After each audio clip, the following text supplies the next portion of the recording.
ore 7.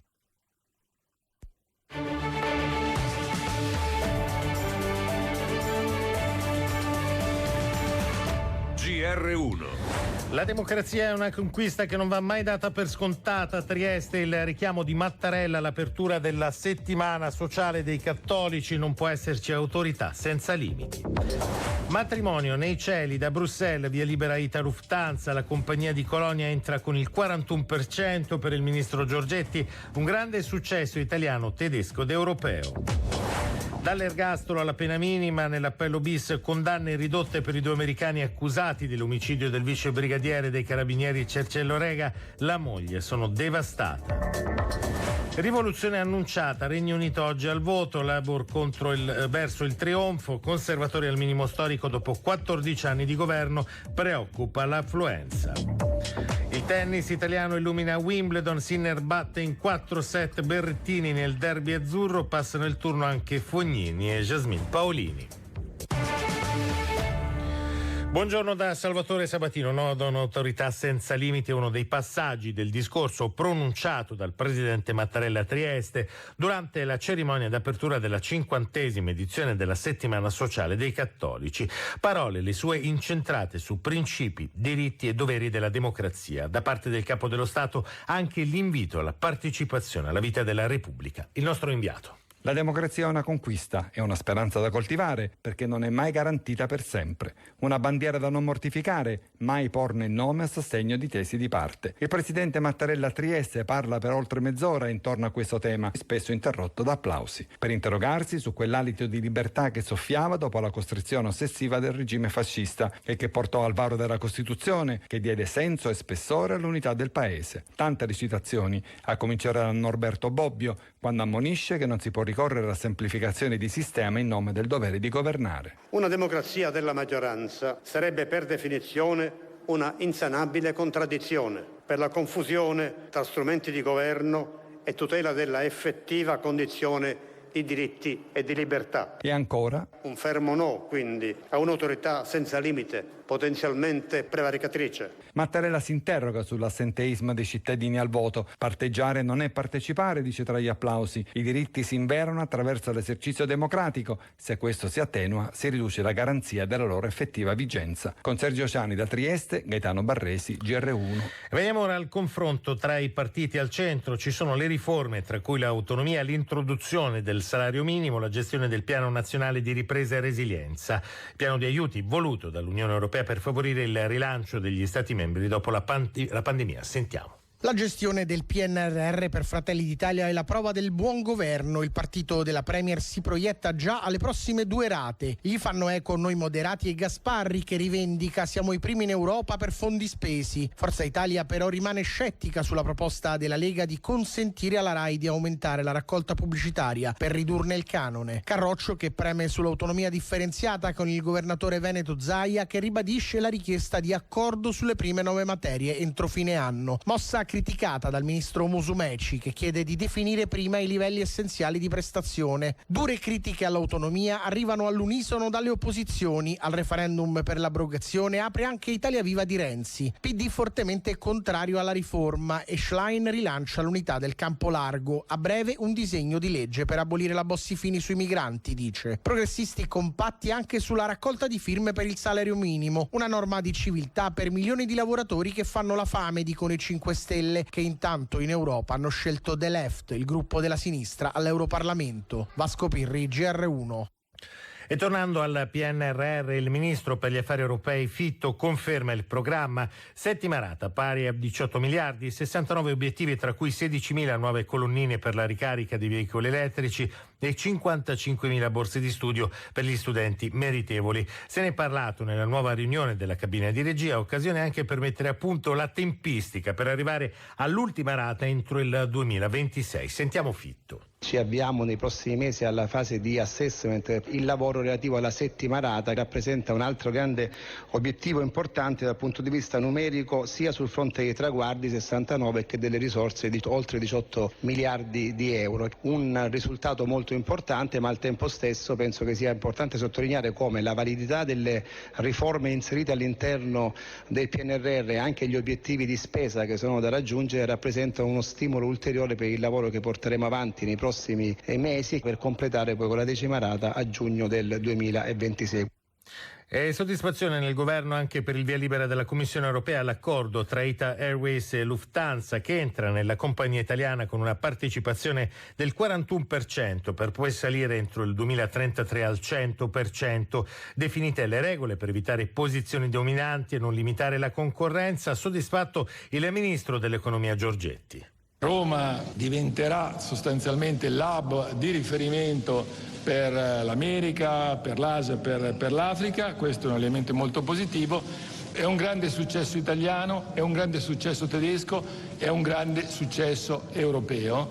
Il Consiglio dei Ministri di ieri ha approvato 2 decreti legislativi. Il primo modifica il regime dei controlli sulle imprese, esclusi quelli tributari, al fine di evitare eccessi burocratici. L'altro decreto si inserisce nella più ampia riforma fiscale, riguarda la riscossione con importanti novità a partire proprio dal 2025. La novità principale è quella del cosiddetto discarico. Dopo 5 anni l'Agenzia delle Entrate, se non è riuscita a incassare il dovuto, dovrà restituire la cartella esattoriale al titolare del credito, per esempio un comune, un ente previdenziale, che dovrà a quel punto decidere come procedere, in autonomia oppure cedendo il credito attraverso la cartolarizzazione oppure affidando ancora l'incarico all'Agenzia delle Entrate in caso di nuovi elementi, con una importante eccezione però, come ha spiegato il viceministro Leo. Tutto il meccanismo del discarico del riaffidamento non si applica per quanto riguarda le risorse proprie dell'Unione Europea e il recupero di aiuti di Stato. Le cartelle pendenti sono oggi 170 milioni, riguardano 20 milioni di contribuenti,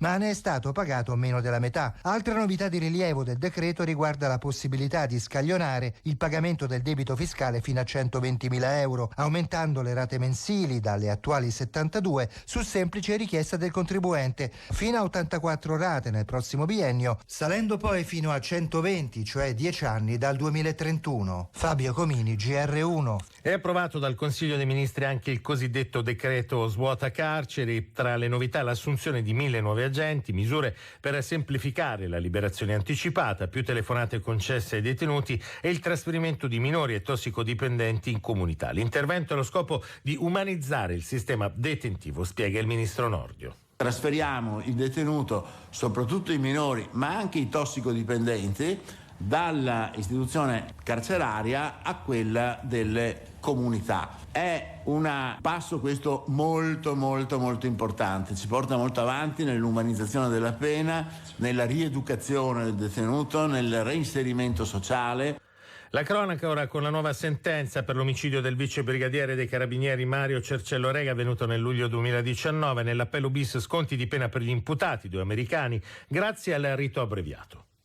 Il 5 maggio del 2021 in primo grado si era partiti dall'ergastolo, sentenza impugnata in appello che aveva visto una riduzione della pena, decisione però annullata dalla Cassazione che ha disposto un appello bis che ieri ha portato per i 2 ragazzi statunitensi alla condanna per omicidio volontario. 15 anni e 2 mesi per il 25enne Lee Elder Finnegan, il ragazzo che il 26 luglio del 2019 uccise il vice brigadiere dei carabinieri Mario Cercello Rega con 11 coltellate nel quartiere Prati. 11 anni e 4 mesi invece per Gabriele Natale Yorf, 24 anni, amico di Finnegan. Renato Borzone, avvocato difensore di Lee Elder Finnegan. Una sentenza equilibrata. Noi avevamo detto fin dal primo giorno che Elder e anche l'altro ragazzo non avevano capito di trovarsi di fronte degli agenti dell'ordine. Questo ha ridimensionato il fatto, ha escluso determinate aggravanti, tra cui quella appunto di avere consapevolmente ucciso un carabiniere. Sono devastata, il commento della moglie di Cercello Rega, Rosa Maria. Elena Paba, GR1. Andiamo nel Regno Unito ora. Le urne per le elezioni anticipate convocate dal Premier Sunak. Secondo i sondaggi i conservatori saranno spazzati via dopo 14 anni di governo. Il Labour potrebbe superare il successo di Blair nel 1997. Per come sono impostate le scommesse siamo concentrati più sul numero dei seggi che sulla vittoria, ormai data per certa a Starmer. Così Michael Bookmaker commenta le scommesse alla BBC.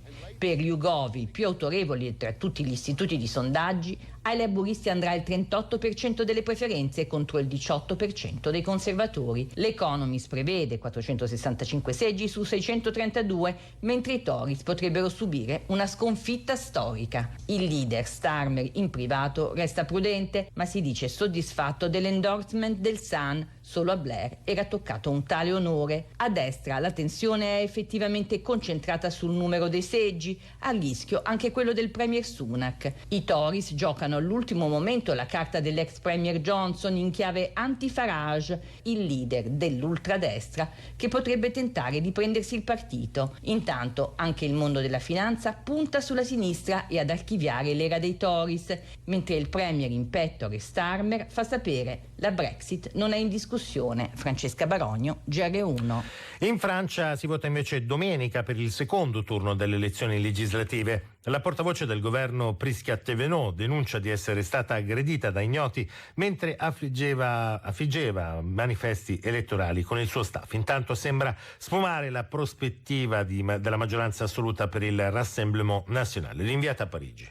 La Francia è spaventata da un futuro politico indecifrabile, impazzano congetture su possibili scenari e coalizioni o governi tecnici, mentre un nuovo sondaggio afferma non solo che il Rassemblement National e i suoi alleati non raggiungeranno la maggioranza assoluta, ma che resteranno ben lontani anche da quella maggioranza relativa di 270 seggi ipotizzata come accettabile per governare da Marine Le Pen. Quindi la strategia del fronte repubblicano delle desistenze funzionerebbe, tanto che Le Pen, furiosa, la attacca come grottesca, vedendosi sfilare la vittoria che già sentiva in tasca. Altra patata bollente per il Rassemblement National, le rivelazioni imbarazzanti su candidati impresentabili perché filonazzisti, razzisti e antisemiti. Bardella minimizza e parla di pecore nere. Intanto Emmanuel Macron spazza via dal tavolo l'ipotesi di una larga coalizione dal centro alla sinistra radicale di Mélenchon. Non governeremo con la France Insoumise, fare accordi di desistenza non costituisce una coalizione, ha dichiarato durante il Consiglio dei Ministri. Peraltro lo stesso Mélenchon aveva già chiaramente escluso questa possibilità. Da Parigi, Cecilia Rinaldini, GR1. Torniamo in Italia per il premio Strega, appuntamento questa sera, sentiamo come ci si prepara la serata.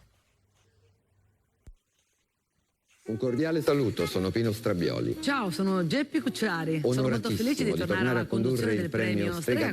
A condurre la 78esima edizione del premio Strega saranno due veterani della kermesse letteraria più attesa, Geppi Cucciari e Pino Strabioli. Felicità, gioia, perché si partecipa dal vivo all'emozione del più importante premio letterario italiano. La doppia conduzione non sarà l'unica novità, si torna infatti allo spoglio dei voti dal vivo. Gli ultimi 100 voti saranno scrutinati uno per uno fino alla proclamazione dell'autrice o autore del libro vincitore. A presiedere il seggio al posto della scrittrice Ada D'Adamo, vincitrice della scorsa edizione scomparsa prematuramente, sarà il direttore della Fondazione Bellonci, Stefano Petrocchi. Il premio Strega è una specie di acceleratore di particelle, una tempesta che accade a un certo punto, rimette tutto in moto e l'effetto è di avvicinare i lettori agli scrittori di questo paese. Reduci dallo Stregator, autori e autrici ostentano uno spirito di squadra e un filo di goliardia. Emozionati? No, non tantissimo, contento. Anche io, contenta. So, io emozionata. Mediamente emozionato, dai. Allora vinca il migliore. Vinca il migliore, ma no, forse no. Speriamo di no. Quello che vince, dai. Paola D'Angelo, GR1. In chiusura allo sport, tra calciomercato, ciclismo e tennis a Wimbledon sono gli azzurri a dare spettacolo. Tanta Italia sull'erba londinese di Wimbledon, il derby azzurro fra Sinner e Berrettini regala spettacolo puro, tutti in piedi sul centrale dopo le 3 ore e 42 minuti di gioco che vedono trionfare il numero 1 al mondo, 3-1, ma gli applausi sono anche per Berrettini, sempre in partita fino all'ultima palla. Sinner incontrerà al terzo turno il serbo Kecmanovic, brilla anche Fabio Fognini, capace dall'alto dei suoi 37 anni di regolare 3-1 il top 10 norvegese Ruud. Nel tabellone femminile bene Paolini vincente in 2 set sulla belga Minen. In giornata un altro incrocio fra italiani, Darderi sfida Musetti. Ciclismo Tour de France, nella quinta frazione trionfa Cavendish con record di vittoria alla Grand Boucle, 35 successi di tappa per il britannico, meglio di Merckx. Oggi a Digione tanta pianura e finale quasi sicuramente in volata. Pogacar rimane in maglia gialla. Calciomercato, Zaniolo è atteso in mattinata per le visite mediche con l'Atalanta, operazione in prestito con obbligo di riscatto legato alle presenze. Il difensore Buongiorno passerà dal Torino Torino al Napoli, trovato l'accordo sulla base di 35 milioni più 5 di bonus, mentre Calafiori è pronto a lasciare il Bologna, sempre più vicino l'Arsenal. Giacomo Prioreschi, GR1. Sono le 7:14, questa era Radio 1, vi lascio ai GR regionali, a seguire Radio Anch'io. Da Salvatore Sabatino buon proseguimento d'ascolto, prossimo GR alle 8. Imbarco immediato. Radio 1 prosegue un'ora a diffusione locale con il giornale radio trasmesso dalle sedi regionali della RAI.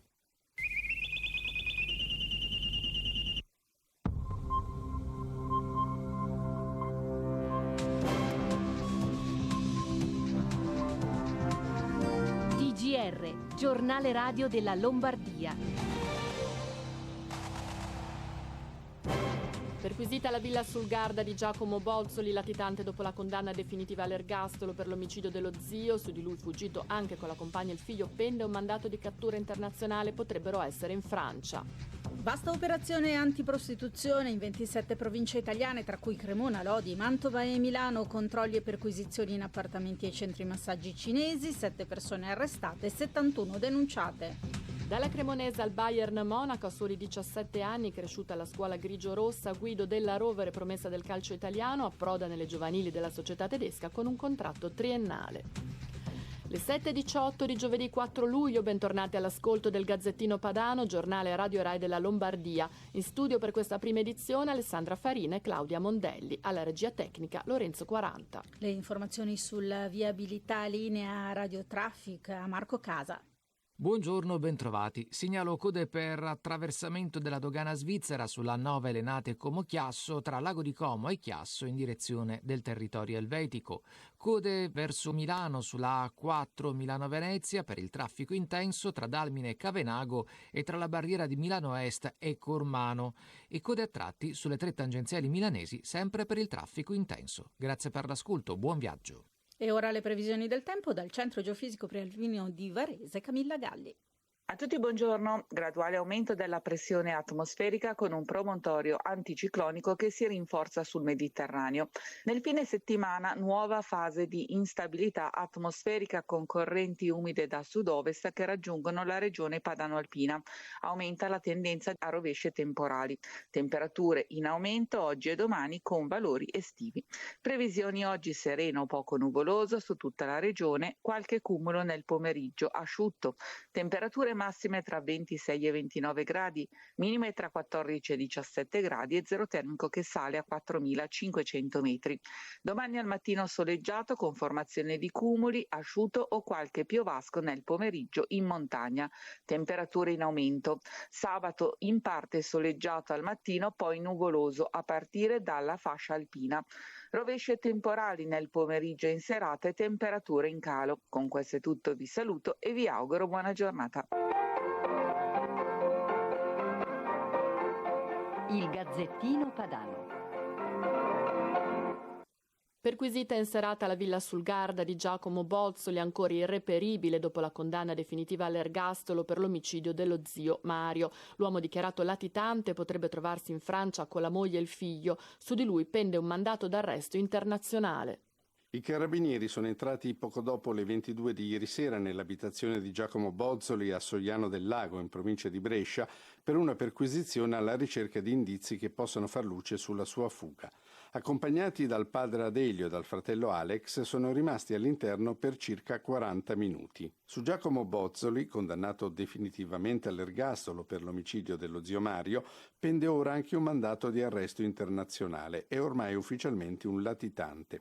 L'uomo, secondo alcune testimonianze, avrebbe lasciato la sua abitazione insieme a moglie e figlio il 23 giugno scorso a bordo di una Maserati inquadrata alle 6 di quella mattina dalle telecamere dell'autostrada Desenzano del Garda. Secondo il suocero sarebbero da qualche parte in Francia. Silenzio da parte dei legali e del padre, fratello della vittima, che ha seguito con il figlio tutti i processi fino alla sentenza di Cassazione che ne ha decretato il carcere a vita. Agostino Zappia, TGR Lombardia. E si è conclusa nella notte una maxi operazione di polizia per il contrasto alla prostituzione, coinvolte 27 province italiane, tra cui Cremona, Lodi, Mantova e Milano. Gli agenti hanno effettuato controlli e perquisizioni in case e centri massaggi gestiti soprattutto da cinesi. 7 persone sono state arrestate, 71 denunciate, sequestrati un fucile, droga e 3 immobili. L'omicidio nella caserma di Asso del 2022, dopo l'assoluzione per infermità mentale del brigadiere dei carabinieri che uccise il suo comandante, il Tribunale Militare di Verona valuta anche eventuali responsabilità penali dei sanitari che lo giudicarono idoneo al servizio.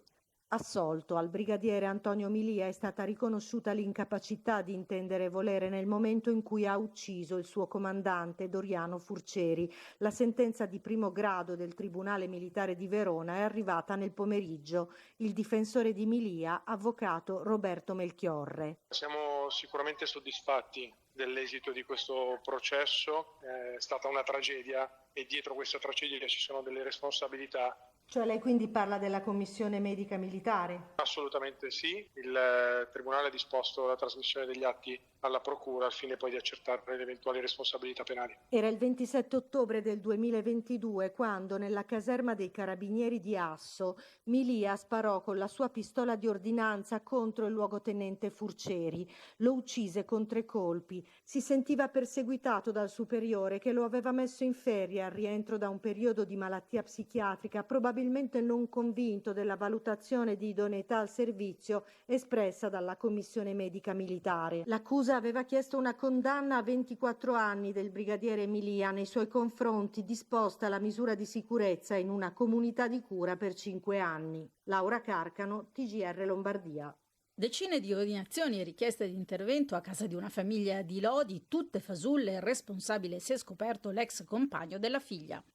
Quando arriviamo sotto casa della vittima troviamo 2 tecnici. Signora, lei ha chiamato per un'apertura di una porta blindata. Spieghiamo loro che chi vive qui dentro è nel mirino di uno stalker e la chiamata è opera sua. È impossibile, che stalker? Loro comprensibilmente fanno fatica a crederci, ma la richiesta di intervento non solo è falsa, è anche l'ultima di una serie. La vicenda comincia lunedì sera, quando davanti a casa si presentano una decina di fattorini di altrettanti ristoranti di Lodi. Hanno ricevuto tutti dei maxi ordini, come Iqbal che gestisce una pizzeria. Avevano ordinate 50 pizze più patatine, bibite. Quella che potrebbe sembrare una goliardata assume fin da subito i contorni di una persecuzione. Dietro alle ordinazioni fasulle c'è sempre la stessa persona, l'ex compagno di una donna che, dopo una denuncia per violenze, lei ha lasciato tornando a Lodi a casa dei genitori e lui ha deciso di dare il tormento a tutta la sua famiglia. Adesso addirittura mia figlia Saronno gli hanno mandato pure quelle delle pompe funebri. Lorenzo Galeazzi, TGR Lombardia. Calcio, a soli 17 anni Guido della Rovere, talento della Cremonese, è stato ingaggiato dal Bayern Monaco. Dalla Cremonese al Bayern Monaco a 17 anni. Il calciatore Guido della Rovere li ha compiuti un mese fa. Ne aveva ancora 16 quando ha debuttato in Serie B con la maglia grigio-rossa contro il Cittadella. Gioca da trequartista ed è mancino. Con la Cremonese Primavera ha dominato il girone A del campionato in cui già si affrontano i calciatori più grandi di lui, gli under 19, 5 gol e 8 assist in 21 presenze, un talento naturale che sembra molto più di una promessa. Fin dai pulcini della Rovere è tesserato nella società grigiorossa che quest'anno gli ha proposto un contratto triennale da professionista. La famiglia ha chiesto garanzia di presenza in prima squadra. Guido faceva gola alle squadre italiane più blasonate, ma era bloccato dalle norme sul vincolo al trasferimento e invece il passaggio di un minorenne a un'altra federazione europea è permesso purché si paghi alla società di origine quanto stabilito dai parametri FIFA, in questo caso circa 230.000 euro. Così il gioiellino della Rovere, scoperto sotto al Torrazzo, può emigrare. Crescerà nell'Accademia del Bayern. Alberto Barbagallo, TGR Lombardia. E ora il momento della rassegna stampa. Il Corriere della Sera nelle pagine milanesi ospita un'intervista alla prima donna eletta rettrice alla Cattolica, Elena Beccalli, che dice: la mia cattolica ponte tra impresa e volontariato. Notizia dalle università, anche dal Giorno, l'Ateneo di Varese, Como sulla scia di Milano, una rettrice all'Insubria, vince Maria Pierro, la ricerca una priorità. Il caso Bozzoli sul Giornale di Brescia ha spiccato il mandato di cattura internazionale a carico del 39enne condannato all'ergastolo per l'omicidio dello zio, perquisita l'abitazione di Soiano.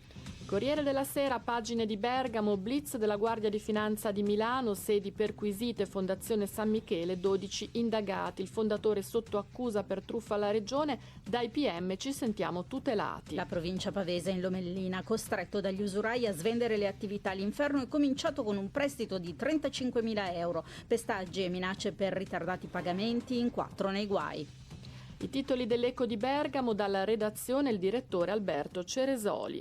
L'Eco di Bergamo oggi in edicola apre il giornale proseguendo la propria inchiesta sul mondo del caporalato. Oggi raccontiamo la storia di alcuni operai sottopagati e lasciati a casa da un giorno con l'altro, assunti da alcune cooperative che lavorano nei centri logistici della zona. A centropagina invece l'annuncio dell'arrivo dei fondi per la lotta al bostrico che sta uccidendo molti dei boschi delle montagne bergamasche, e poi l'impianto a idrogeno di Tenaris Dalmine, la risposta dei sindaci alla chiusura massiccia delle guardie mediche, considerata soltanto un palliativo, e l'annuncio del nuovo procuratore della Repubblica di Bergamo, il dottor Maurizio Romanelli. Grazie al direttore dell'Eco di Bergamo. Gli altri titoli. Il Sole 24 Ore, traffico aereo, nozze tra Lufthansa e ITA, via libera di Bruxelles, ora la sfida alle low cost. Il Giorno, Milano Metropoli, casa nei guai, una famiglia su 3, l'allarme dei sindaci del milanese, Lega Coop prepara 700 alloggi, porta Vittoria in vendita dopo 10 anni. E siamo alla Gazzetta di Mantova, il cantiere per le aree pedonali, 2 mesi di lavori nel piazzale della stazione, cambia la viabilità. La provincia Cremona, lo scandalo dei treni, un'estate di disservizi, guasti e problemi tecnici, cresce la rabbia dei pendolari e lo scontro diventa politico. Pagine milanesi del giornale, licenze taxi, 703 in pista e caccia ai ghisa giovani, solo 9 esclusi dal test scritto a settembre, via alla formazione e lavoro per vigili under 32. Repubblica Milano, l'anello del trotto nel verde, lo stadio del cavallo diventa realtà, verrà inaugurata venerdì 11 luglio. E ancora dalle pagine del Corriere della Sera, effetto Taylor Swift sul turismo, prenotazioni più che triplicate, i dati Airbnb per il 13 e 14 luglio, le date del tour a Milano, un fan su 4 è in arrivo dagli Stati Uniti, stasera a San Siro c'è Zucchero.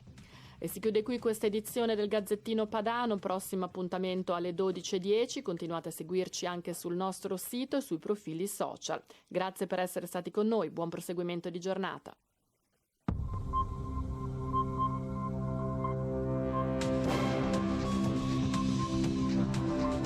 Abbiamo trasmesso TGR, giornale radio della Lombardia.